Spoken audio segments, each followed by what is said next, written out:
Former President Obama has emerged once again to lecture us all on our failings and to bemoan the state of the world, a state that he himself co-authored as president for 8 years, of course. Here he is in an interview with Hassan Minhaj explaining the advice that he would give to his daughter Malia on the despair she feels about climate change. Malia comes to me, she says, you know what? She's 24. All our friends, sometimes we talk about climate change and we just feel like there is no way we're gonna be able to solve this. We're looking at the science. It feels as if we're on a trajectory that we're gonna sail past this 2 degrees centigrade benchmark, where after that, potentially things are getting cataclysmic.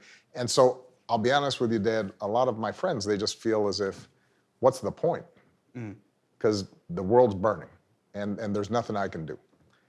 And I said to her, well, she asked me, what should I say to them? Right. And what I said to her is, look, we may not be able to cap temperature rise to 2 degrees centigrade. But here's the thing, if we work really hard, we may be able to cap it at 2.5.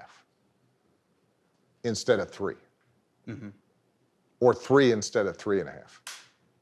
That extra centigrade, that might mean the difference between whether Bangladesh is underwater. Right. It might make the difference as to whether, 100 million people have to migrate, Right. or only a few. Right.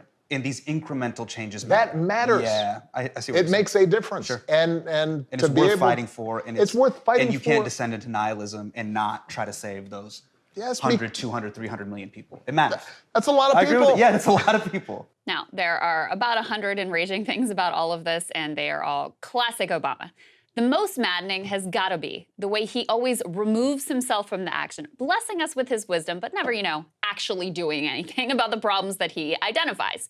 Even as president, he basically did the same thing, unwilling to get his hands dirty in political struggle, but very happy to dispense sage advice and analysis. Here, also, as is his custom, Obama completely absolves himself of accountability for his own record of climate action avoidance at what, in retrospect, was obviously a really critical time.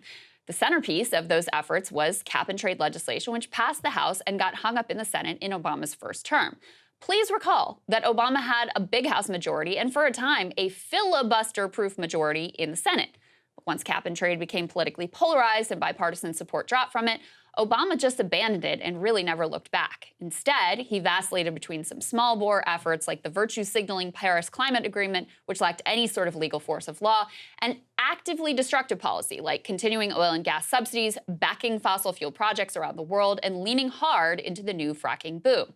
Here, so you will recall, is Obama bragging to a Texas audience about his role in Drill Baby Drill. I know we're an oil country, and we need American energy, and by the way, American energy production. You wouldn't always know it, but it went up every year I was president.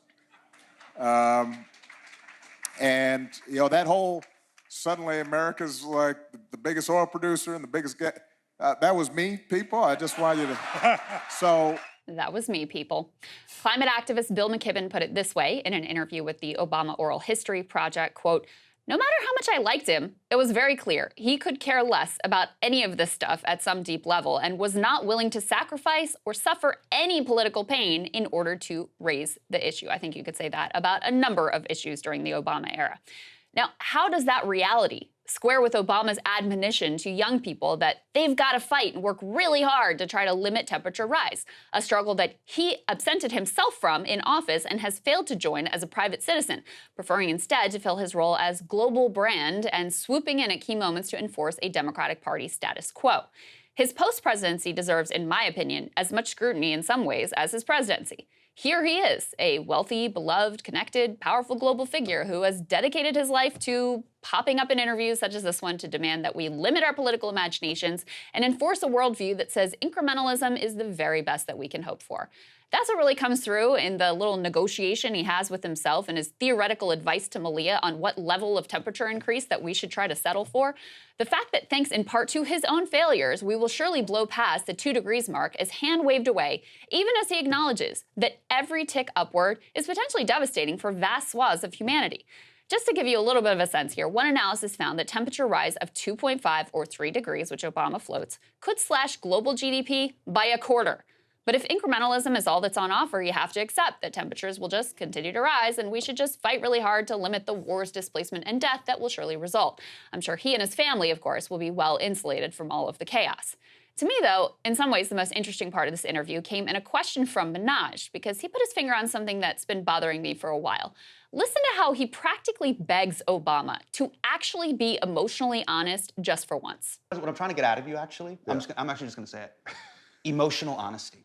Yes. Because when you first came into office, when I was Sasha's age, Right. you were like Ted Lasso season 1. Folksy, optimistic, cheerful. And now, some of these kind of like Vox.com talking points feel like Ted Lasso season 3. Oh, man. Predictable and at times forced. And what Wow. let me give you props. That's a tough review. But I want to give you props. Yes. Remember that moment where you were like, caught the hot mic and you're like, Kanye's a jackass. The young lady seems like a perfectly nice person. She's getting her award. What's he doing? Why would he do that? He's a jackass. No. And everyone's like, yes, yes. There's these moments of emotional honesty where there's such deep resonance because the American public feels gaslit and lied to. I will say this about the other guy who was in office.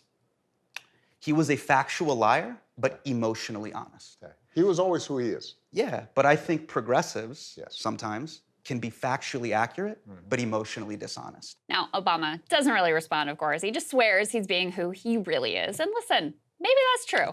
But we should not allow politicians like him or Biden or so-called progressives to get away with claiming an issue is existential and then meekly crying about the parliamentarian or how mean the Republicans are or the difficulty of working with Joe Manchin. It is, at its core, deeply dishonest. It's emotionally manipulative. Not to mention, the stakes are really pretty high. Just a look around the world right now. We just had a string of days that were the hottest in history, and the Southwest is getting roasted with relentless triple-digit heat, pushing 120 degrees. Historic Canadian wildfires are suffocating much of the U.S. with dangerously poor air quality levels on what is now a pretty regular basis. Meanwhile, extreme floods just hit New York and Vermont, much of New England, and what is being described as a 1-in-1,000-year tidal wave of water that has already caused massive damage, chaos, and led to at least 1 death. Obama can, I'm sure, recite these statistics and more quite ably in a soothing tone of deep concern. And then he will implore young people to take action because, gee, someone ought to do something about all of these problems. Sagar, it's classic Obama, always removed from the action. Hey guys, if you like that video, go to breakingpoints.com, become a premium subscriber, and help us build the best independent media organization on the planet. That's right. We're subscriber funded. We're building something new. We want to replace these failing mainstream media organizations. So again, to subscribe, it's breakingpoints.com.